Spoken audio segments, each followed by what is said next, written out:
Good day. This is going to be a brief video just to summarize some of the latest developments in Ukraine. But before I turn to it, can I just quickly remind people who are watching us on Rumble that if they go to the top of the video, they will see a red maroon button. If you press that red maroon button, it will take you directly to our locals homepage, where you can become an active member of our locals community. Join me in my live streams every Wednesday at 1400 hours Eastern Standard Time, and also publish your own exclusive content. Now, this is, as I said, going to be a short video, but events are now in Ukraine moving, as we've been discussing at length in various programs, both here on this channel and on our main channel, the Duran, and in Alex Christophorou's update, towards what looks like to be, if not exactly the military endgame, at least perhaps something that begins to approximate to it. Briefly, the Western media has suddenly woken up to the fact that the key town of Mariupol on the Sea of Azov is about to fall to the Russians, or I should say perhaps to a combination of three forces, all of which are active in Mariupol, fighting the Ukrainian military there, which is to say the Russian army, the militia of the two breakaway republics of the Donbass, the Donetsk and Lugansk People's Republics, and the irregular forces of the Chechen Republic, which is, of course, a constituent republic of the Russian Federation. There's suddenly been a flurry of news reports originating from Ukraine, which confirm that the fighting in Mariupol has now reached the city center. And I've also received some reports, which are, I should stress, from Russian sources, and which I cannot corroborate, that the resistance now is largely, the Ukrainian resistance now, is now largely confined to the Azov-style steelworks, a gigantic factory, presumably on the outskirts of Mariupol, which is now, it seems, become the main focus of Ukrainian resistance, and where many of the soldiers of the hardline radical battalions, I have to use careful language here, but many identify the members of this battalion with the political movement that was so influential in Germany and Central Europe in the middle of the 20th century. Anyway, that the soldiers of this battalion, or of these forces, have now apparently withdrawn, or largely withdrawn, to the Azov-style factory for their last stand. Now, I want to make it again very clear that that last piece of information comes from Russian sources, which I cannot corroborate. I obviously don't have information, direct information on the ground. Other reports suggest that there are still Ukrainian forces resisting elsewhere in central Mariupol, though it seems that their chances of withstanding the advances of the Russians and of their militia and Chechen allies are now becoming increasingly slim. It's also apparently the case that Mariupol airport has now been captured by the Russians, and it seems that there are increasingly urgent requests from the Ukrainian forces in Mariupol, sent, interestingly enough, through phones and video appeals to the Ukrainian command in Kiev to send a force to relieve them, something which it's become absolutely obvious to me, and for some time, that the Ukrainian military is in no position to do. Now, I have to say that the latter is, to my mind, a completely predictable result of what one might call the propaganda of success that we have been hearing coming out of Kiev and much of the Western media for the last 2 weeks or so. If you are constantly claiming that you are winning the war when you are actually losing, then of course the risk you run is that people who are fighting will start to believe you and will start to make demands that you do things which you're not actually able to do. So it seems to me that the Ukrainian forces trapped in Mariupol, who presumably take their news from the Western media and from what Kiev has been saying, perhaps unsurprisingly, have acquired a false understanding of the war and therefore have been demanding that action be taken to relieve them, that a Ukrainian force be sent to break the siege of Mariupol, and perhaps predictably, and again, I have to say this, I can't corroborate this. I've seen some of the videos, but as I don't speak Ukrainian, I can't verify always what they say. But I get the sense that some of the people in Mariupol who are trapped there are starting to be that a sort of narrative of betrayal is beginning to circulate amongst them, and perhaps not entirely without cause, because the Russian military have said that they actually made a proposal to the authorities in Kiev that these troops actually withdraw from Mariupol. The suggestion was that if they lay down their arms and agree to withdraw from Mariupol, and if Kiev agrees to have them withdraw from Mariupol, then the Russians would not stand in the way of that withdrawal. And very strangely, the Ukrainians rejected that proposal. And I find that difficult to understand, by the way, but there are possible explanations to it. One explanation is that people in Kiev have become either trapped within their own narrative of success, and they would find it difficult to admit that Mariupol was being abandoned in light of their various claims of success and victory, so that they found it very difficult to agree to this withdrawal in a way that would be consistent with their own narrative, and therefore they've been forced to reject it. Or alternatively, it could be that there is actually some kind of cognitive dissonance within Kiev itself, that perhaps some of the leaders there, some of the political leaders, have themselves believed this narrative and therefore are unable to bring themselves to accept that their position in eastern Ukraine, far from being successful, is actually disastrously critical. And that was another reason why they decided to reject this proposal. There is a third possibility, and I have to say it's the one that the Russians themselves are running with. I want to stress again, this is a Russian suggestion, which again, obviously, I cannot verify. But the Russians are saying that the reason that the authorities in Kiev apparently rejected the evacuation plan from Mariupol is because they're afraid that if some of these hardline radical forces are redeployed to Kiev, they could pose a potential threat to the government there. Obviously, as I said, that is a Russian construction of the reasons. I'm not able to verify or confirm it one way or the other. There is perhaps one final possibility, which is, of course, that Mariupol is an important city for Ukraine's economy. It's a major steel producer. And steel has been one of Ukraine's major exports.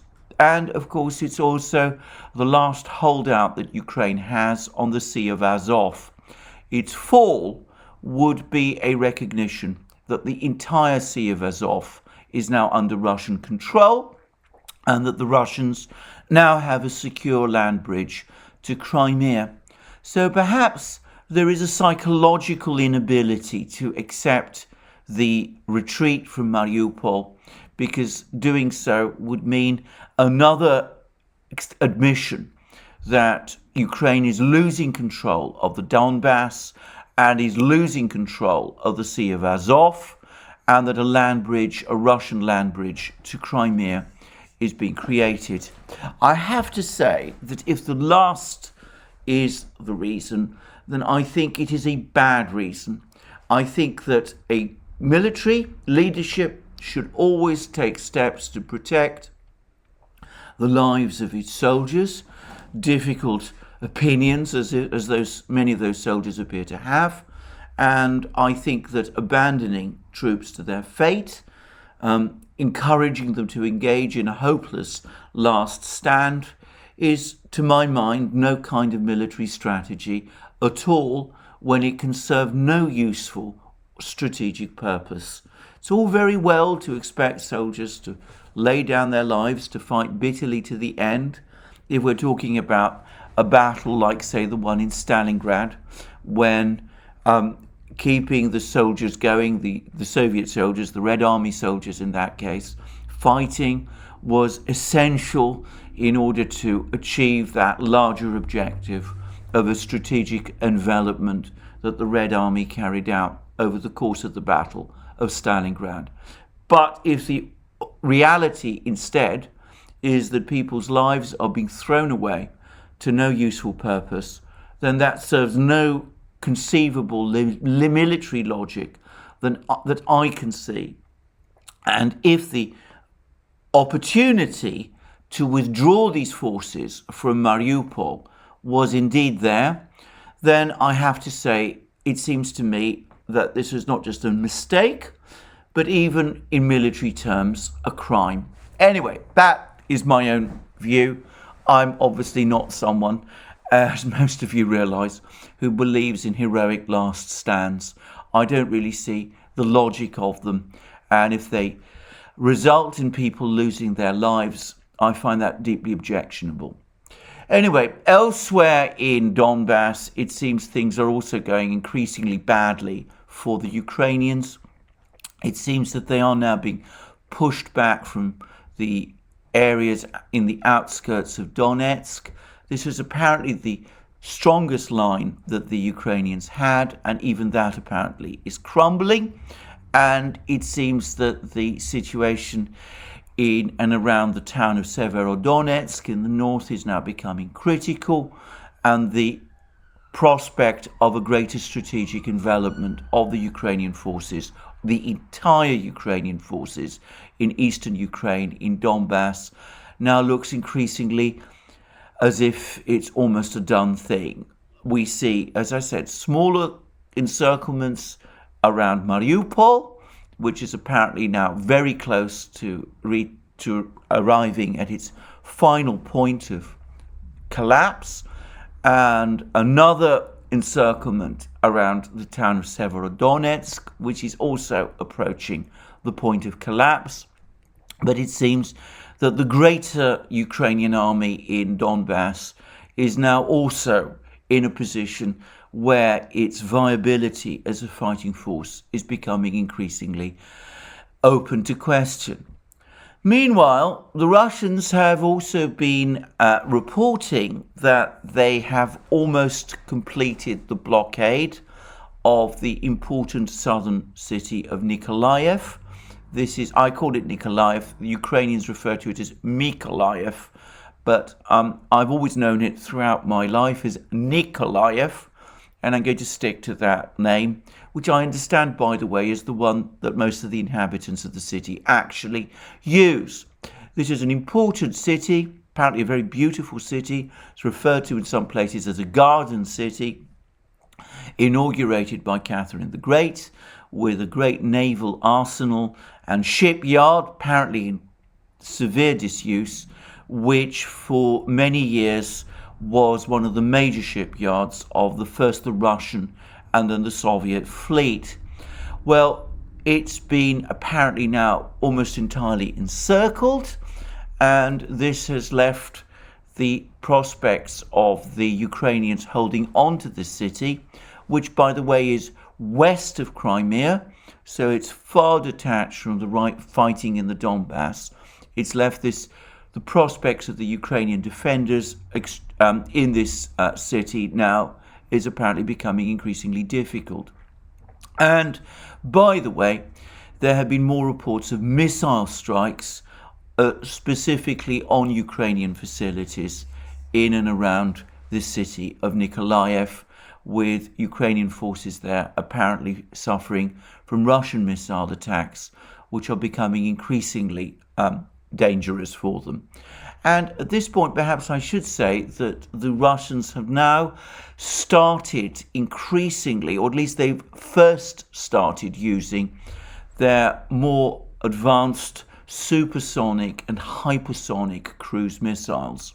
There's reports, at least the Russians have said, that they've used for the first time one of their hypersonic missiles, the Kinzhal or Dagger system, and that they've also used the supersonic Bastion system to attack Ukrainian military facilities. There is no air defense that is capable of intercepting these missile systems, and I suspect that the Russians are testing them out, but it's conceivable that we could start seeing them being used more actively over the next few days. So things are, shall we say, looking difficult for the Ukrainians, and there's the first indications that this narrative of success that we've been hearing coming out of Kiev over the last couple of weeks is now starting to break down. And there are perhaps two political developments. I say political developments, we'll come to what they mean in a moment, which might point in that direction also. The first is that it's now confirmed that Viktor Medvedchuk, the Ukrainian opposition politician, somebody who has been an opponent, a consistent opponent of the pro-Maidan governments that gained power in Ukraine ever since the events of 2014, and somebody who has been arrested by the Ukrainians on treason charges, that he's managed to escape house arrest, and it seems that his whereabouts are unknown. I am going to make a guess or a speculation that the Russians may have sprung him. He's presumably been held in Kiev or in its environs. The Russians have surrounded most of Kiev, not all of it. Contrary to some reports that I read in the Western media, it seems that the Russians have deliberately left access points in Kiev open to the south of Kiev to allow people to leave.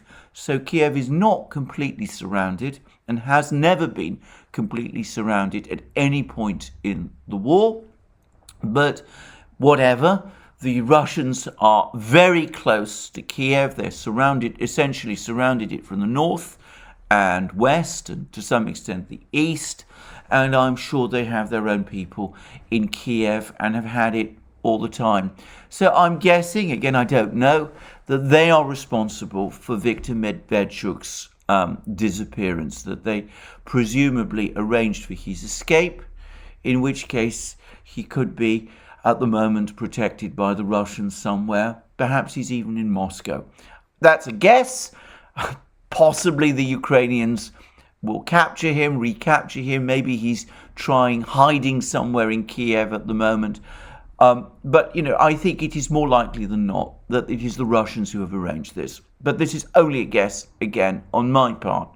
Now, if Medvedchuk is indeed free, then it's possible that if things turn in a certain direction, and if Kiev eventually does fall to the Russians, well, he seems to me a much more plausible person to take over the government in Kiev for the Russians than any of the various other people, Yevgeny Muraviev and all the others that have been suggested by people in the West. So we'll see what that's all about, but it could be the first indications that the Russians are looking beyond the Zelensky administration and are thinking of setting up some kind of alternative political structure in Ukraine. Medvedchuk does lead what is the biggest opposition party in Ukraine. He has had real political support and traction in Ukraine, and above all, the Russians trust him. So that is one event. We don't have full clarity on it. Perhaps he escaped by himself. Perhaps the Ukrainian police will recapture him. But it's at least equally plausible that he is now with the Russians or in Russia, or so it seems to me. Anyway, we will no doubt find out in due course. The other event is that Zelensky has now urgently called for what he calls comprehensive talks with the Russians. Now, that's not quite clear what he means by that, because, of course, talks have been underway with the Russians for several weeks now, since, in fact, the military operation, the Russian military operation in Ukraine got started. So it's not obvious to me what Zelensky means by comprehensive talks, as opposed to the talks which have already been underway. But it does look as if this reference to comprehensive talks may mean that he does, in fact, now seek some kind of diplomatic and political solution with the Russians that goes beyond the proposals that have been floated up to now. In other words, that he's prepared finally to make some of the substantive concessions that the Russians have been demanding ever since this conflict began back in February. So we'll see what that means. But again, the very fact that Zelensky is calling for comprehensive talks may be a sign that realities are starting to break through, and that people in Kiev, there's some reports, by the way, which of course I can't verify, that Zelensky isn't in Kiev at all, that he's in all sorts of places. I'm not going to speculate about that. I don't think anybody really knows. But anyway, that Zelensky, whom I'm going to assume is in Kiev, is starting to understand the gravity of the situation, and those around him are starting to understand it too. Anyway, I want to stress again, I don't want to imply from any of this that we are in any sort of end game yet, but perhaps we are starting to look at a situation where the end game begins to hover over the horizon. So we will see whether that's right, and we'll see how the situation on the ground develops over the next couple of days. Before finishing this video, want to return briefly to the Biden-Xi conversation which took place yesterday. The Chinese have now published a comprehensive readout of this discussion, in which it's clear, as I discussed yesterday, that Xi gave no ground on any substantive issue, and called again for the Western powers to negotiate directly with the Russians to try to address legitimate Russian security concerns, something, of course, which the Western powers have been deeply reluctant to do in any substantive way, any way that addresses the two key Russian points: that they want a commitment from the West that there will be no further eastward expansion of NATO, and that NATO military infrastructure created in Eastern Europe will be withdrawn back to the positions that existed before the NATO expansions that began in 1998. Now, I would say on the second point that far from NATO showing any willingness to withdraw its military infrastructure, at the moment all the indications are that instead it's seeking to reinforce it. But anyway, Xi did indeed call the US to start looking at discussing these problems with the Russians. And of course, he also severely criticized the US for its policy, its sanctions policy, which he called wrong and indiscriminate. But something else came through in the Chinese readout, which I found extremely striking. And that was that Xi apparently told Biden to his face that all kinds of commitments were made by Biden at their previous virtual summit meeting, specifically on Taiwan and on other issues, but that the United States has not acted on any of the assurances that the Americans gave. Well, I touched on that in my previous video. But what I didn't realize is that the Chinese readout says that on hearing Biden give the same reassurances all over again, Xi told Biden that he noted that and took it extremely seriously. But nonetheless, Xi remained concerned that the US was not acting in accordance with Biden's earlier promises. Now, that is as close as one can get in a diplomatic discussion to a statement to the other side that they're acting in bad faith. That is what Xi's comments to Biden amount to. That the Americans say one thing to the Chinese on issues like Taiwan and do the opposite. In fact, they are acting in a way that the Chinese see as ultimately hostile to themselves. And for that reason, I think the Chinese see, by essentially accusing the Americans of bad faith, of acting in bad faith over the course of the negotiations, reinforce the point that I made yesterday, that far from this discussion between Biden and Xi leading to a long-term improvement of relations, on the contrary, all the facts suggest the opposite. I would add that, and it can be no coincidence, there is a report floating around which I give no credence to whatsoever, that some Russian whistleblower has published some kind of report that the Chinese were planning to attack Taiwan in the autumn, and it's all over the US media. I don't give any credence to that report at all. I'm sure that the Chinese and the Russians, if they have that kind of information, will have been extremely careful to keep it to themselves. I don't think anyway that the Chinese have ever had any actual plan to attack Taiwan in the autumn, though obviously the Chinese don't share their plans with me. But regardless, I think the fact that the US media is full of these sort of plans is going to reinforce Chinese suspicions that the Americans are stringing them along and are acting in bad faith. A big confrontation between China and the US is coming, one which is going to eclipse the one we just seen between the US and Russia and the West and Russia over Ukraine. I don't know how that's going to work out, but the crisis that we see over Ukraine, it seems to me, is only the overture or the rehearsal, if you prefer, of the far greater crisis that is coming.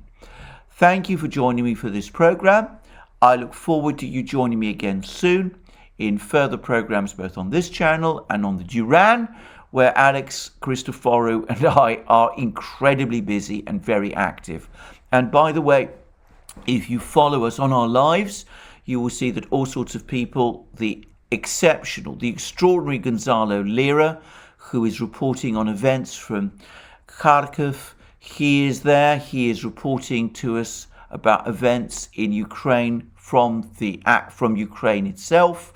And of course, we've recently had a program with Tom Longo talking about the financial events and the Russian responses to the sanctions. And it's amazing, actually. It's really remarkable to see how Russian responses are exactly tracking the predictions that Tom Longo made. And we expect before long to have more guests too. you will see that we will be having more programs on the Duran with all sorts of people. And please also don't forget to check out Alex's channel. He provides the most exceptional, extraordinarily useful updates on events in Ukraine. He provides, in my opinion, the best updates that you will find about the development of this crisis. So please check out our other channels.